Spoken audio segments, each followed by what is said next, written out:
To people who aren't aware, there's a location in the Western Sahara Desert of Mauritania called the Richat Structure. It's also commonly referred to as the Eye of the Sahara. It is a site that most people have never seen or heard of before, which is truly peculiar because it's so spectacular. It's a site that astronauts typically use to reference from space. It is a geological feature that is said to be volcanic in nature. And what's so spectacular about this is that it just so happens to match more than a dozen striking similarities to what Plato had described as the lost ancient capital city of Atlantis. I almost feel like we're not going to do your video justice by just talking about it, because the video is so good and you go into so many details. By the end of it, my jaw was dropped. I was like, holy shit. Like, from what you had the last time you were on the podcast to what you put out now, it's even more compelling. Like, way more compelling. I appreciate you saying that. And I guess to anyone that wants to check it out, I have a YouTube channel called Bright Insight. It's right at the top of the page, and it says Lost Ancient Roman Map has Atlantis and Sahara Africa. And that's kind of where it goes from there, is that there is a... Actually, let me just mention real quick. Like, you're a very inquisitive individual. You have many interesting people that come and chat with you. And when I had asked you last time, you said that until you had saw my video, you'd never seen or heard of the Richat Structure. Never heard of it, yeah. Anytime I meet somebody new, or if I'm at some party and be like, oh, what do you do? And we start chatting about YouTube, the first thing I do now is I show them a picture of the Richat. And I've never, not once, ever come across one single person that has seen or heard of it before, other than people who are familiar with what I've shared. But there's so many things, like the where the water flows to the south, where there's clear evidence of water erosion that took place after the volcano. There's so much that points to that possibly being Atlantis. It's spectacular. So just to run down real quick, Plato had described Atlantis as being the capital. Let me just mention that, because it was an empire said to be made up of 10 kingdoms. And what I'm focusing on is the lost capital city, which was said to be made up of concentric circles, 3 of water, 2 of land, which matches the Richat structure. It also was said to have an opening to the sea at the south. And if you look at it from satellite imagery, you can clearly see that water had ran through it. Let's take a look at that. Tell Jamie what image to pull up so we can...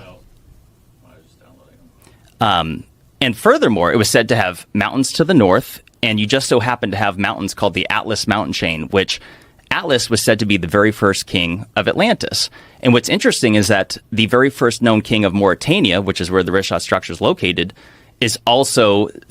Their very first known king was also named Atlas. And though I'm not saying that that's the same individual, but what we do today is we pass down names, right? Like, people like, oh, my dad's name's John, and so is my son.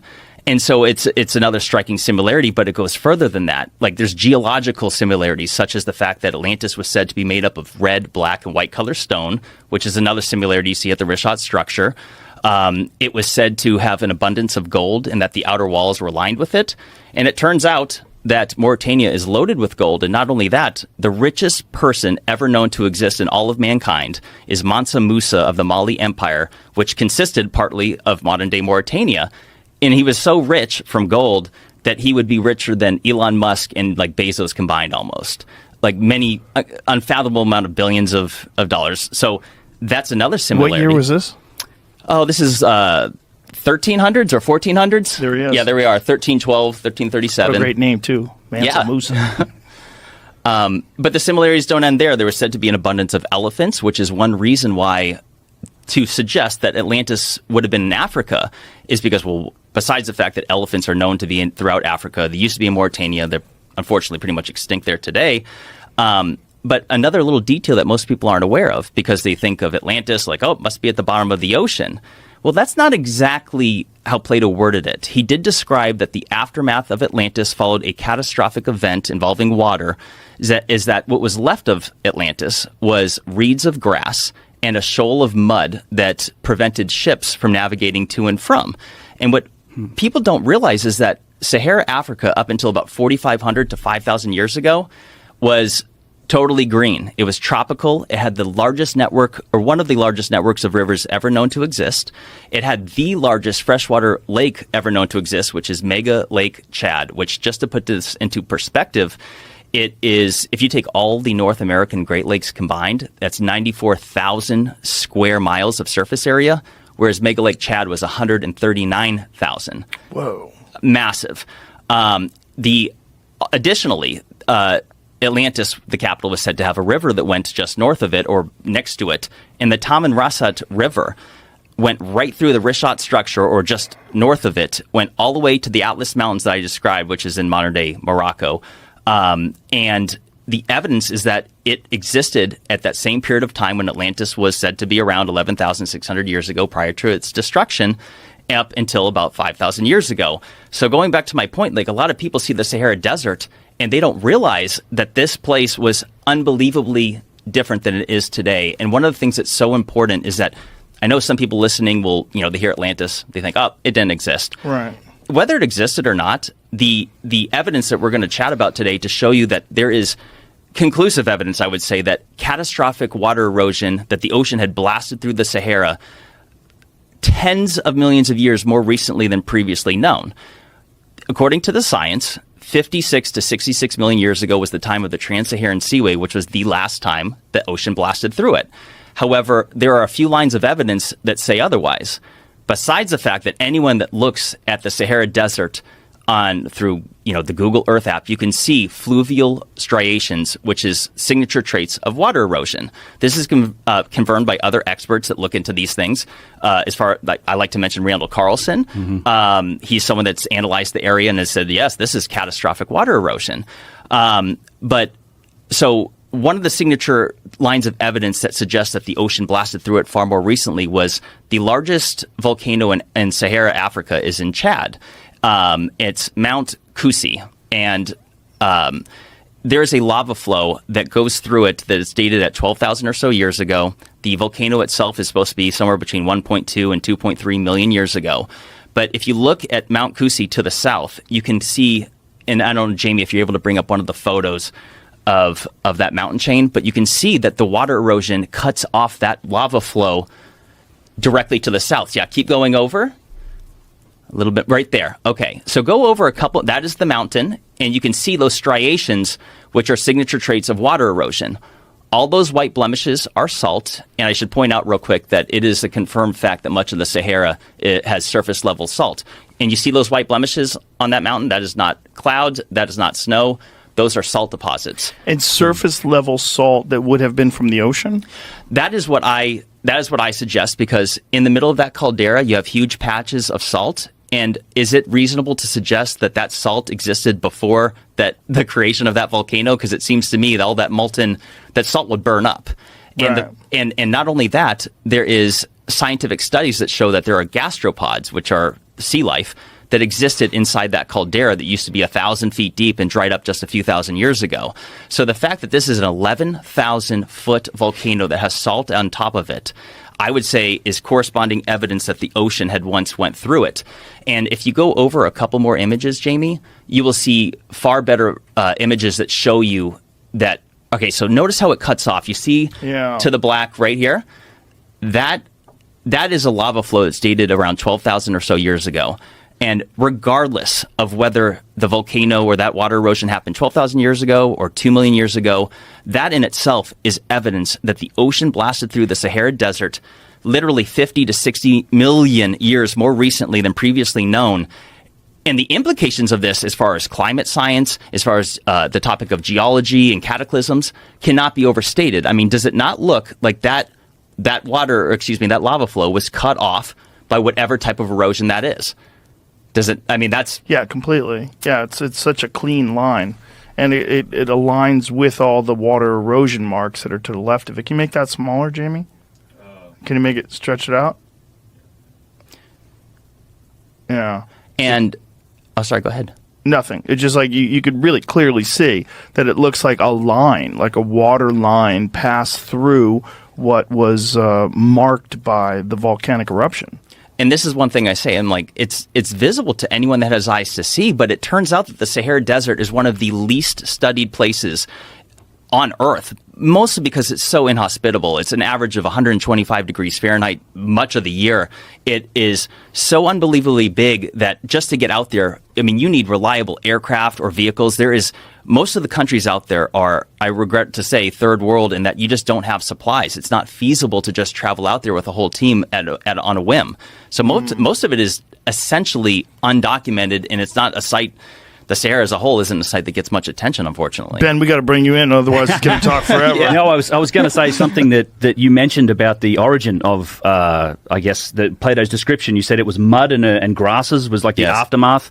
It's interesting. It's the topic I've been exploring recently. Is that does match some of the translations of origin stories from the ancient Egyptians. So it's like that the Temple of Horus at Edfu, it's this amazing structure, but it's literally covered head to toe in hieroglyphs and descriptions and all these types of things. But one of the stories in the translations they do talk about is this, what they would call the original point, or the primordial mound, the primordial island. They describe it as being an island that was surrounded by water that was sinking, and essentially these reeds that were growing on it that created a falcon's perch, and then the god, it was either Horus or Horun, one of the falcon gods, alights on this perch and then gains divinity. But as part of that story, I mean, they and then he goes and forms Kemet, essentially the motherland Egypt, and it's this tale of them, I guess, their civilization moving and migrating to this new land. But they do talk about a whole stack of unknown gods and a whole culture that existed before that. It's an interesting correlation. It's something that Graham Hancock speculated about in his work with the Temple of Horus at Edfu. You know, they also have, you know, catastrophic flood myths and things like this. But it may be that whatever prior civilization, and that's might have been where the dynastic Egyptians actually got their origins from, because it seems clear that they've inherited some things from the past. That's a story they themselves tell. Yeah, I wasn't aware that the story of Atlantis had come from Egypt. That's one of the most bizarre parts about it. I didn't know this until just a few years ago either. It's like, oh, wait a second. Plato, his distant relative Solon had traveled there in search of knowledge because Egypt was the place to go for it. And it was the priests of the Delta that told Solon. And they said that, so 6,000 years, or 9,000 years, prior to the time of Solon was when the sinking of this city happened. And that works out to be 9,600 BC, so 11,600 years ago, which is bang on exactly where now the geological evidence points to basically the end of the Younger Dryas cataclysms. Like we know something happened at the start at like 12,800, 900 years, and then 11,600 years ago was that end of the Younger Dryas that brought us up out of the cold spell and into the Holocene. Isn't it crazy that that's a full 1,000 years, and we think about it in like the same time period? Like, yeah, I mean, around that time. I know. We're just playing around with it. Literally 11,600 to 12,800. We're literally talking about 1,000 fucking years. It is. It's so much time. It's so much time that actually, if you go from 12,008, so basically, let's say 1,200 years. The English language, Old English, is only like 1,400 years, and Modern English is only like 400 or 500 years. So this is such a wide, a long period of time that we weren't even speaking the same language that in that same 1,000 years ago. When you think of it like that, it's a different world. It's nuts. And if you think about the people that lived 1,000 years ago and how they lived, I don't know Jimmy personally. I like the guy without knowing him.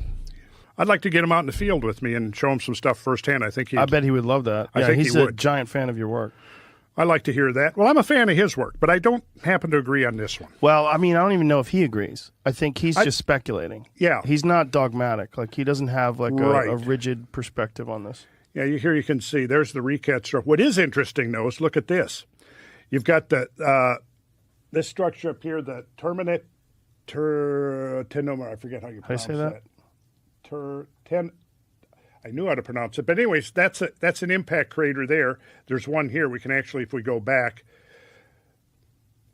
the Tenumer crater in Mauritania, that's impact, and the Temimichat. That's it. So what's interesting though, check this out. There's one, there's two, and here's the recat structure. They fall in a perfect alignment. Now, what's the explanation there? I don't know. Could just be coincidence, right? Could be coincidence, yeah. Could be coincidence. One of the things that he said about the recut structure was that around it, the white appears to be salt. Which could be. And I mean, see, the rim rock of this is late Cretaceous, about 90 million years old. So at that point, it was below the ocean, right? So it's been uplifted. I think this thing is about 1,400 or 1,500 feet above sea level. If memory serves me correct. So it's been eroded. You see, this whole thing here is like an erosion.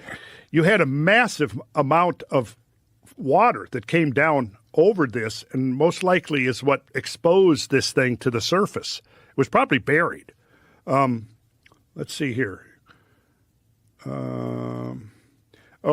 So right there is, from Plato, that's the ringed city of Atlantis to Right. scale.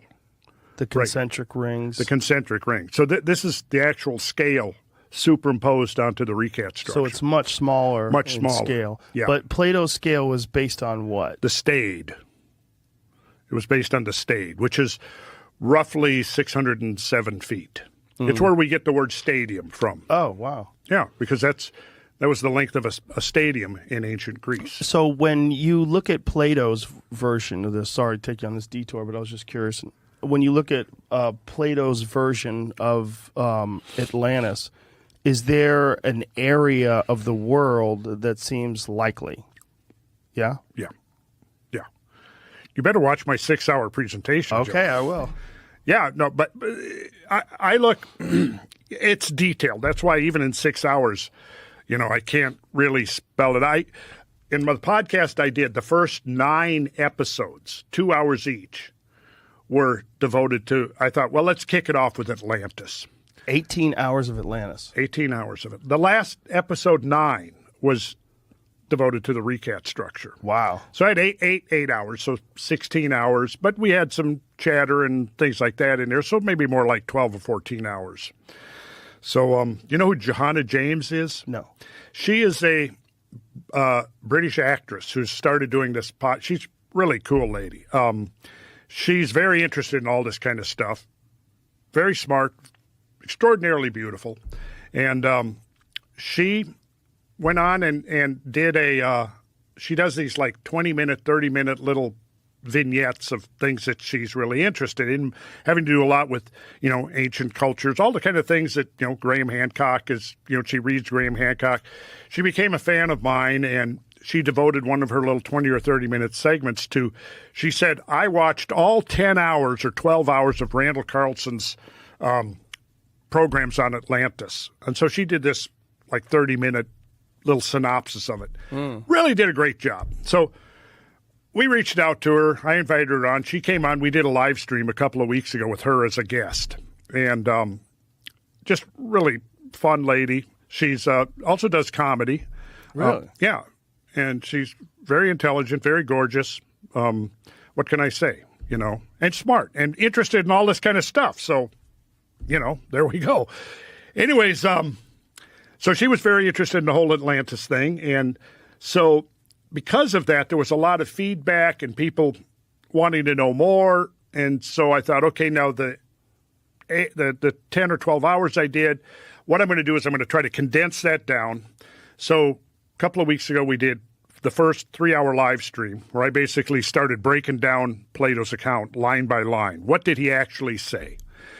Let's look at the geology. Let's look at the geography, the oceanography, the astronomy, and see if it lines up, if it matches up.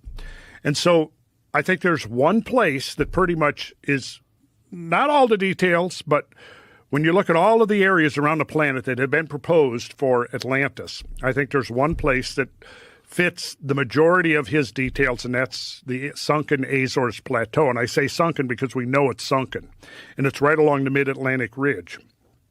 In fact, since we're on this subject, and I wasn't even thinking we'd get on this subject, there's the Azores Plateau right there. It straddles a triple plate junction, which you have the European plate, the African plate, and the North American plate here. Well, it's up near Nova Scotia? Yeah, it's far north. It is. But notice over here, it's really almost at the same latitude as Spain. See? And I would say that if there's any place on the planet that is most consistent with Plato's account, that's it right there. Why is that? Without doing an 18-hour presentation. Oh, come on, Joe. Can't we have pizza brought in? We can. Nah, that's why, in a nutshell, God, where do I even begin? So, I was afraid you were going to ask that, but we can look very quickly, I guess, like give you the 5-minute version, which is that there is evidence that there was a massive subsidence along the mid-Atlantic ridge. We actually talked about this a little bit, and I think in our very first discussion we had, which was what, 7-8 years ago? At least. Yeah. Yeah. Yeah. So we talked about this a little bit. Geophysics shows that there's horizontal movement, lateral movement of the Earth's crust because of continental drift, but there's also vertical movement.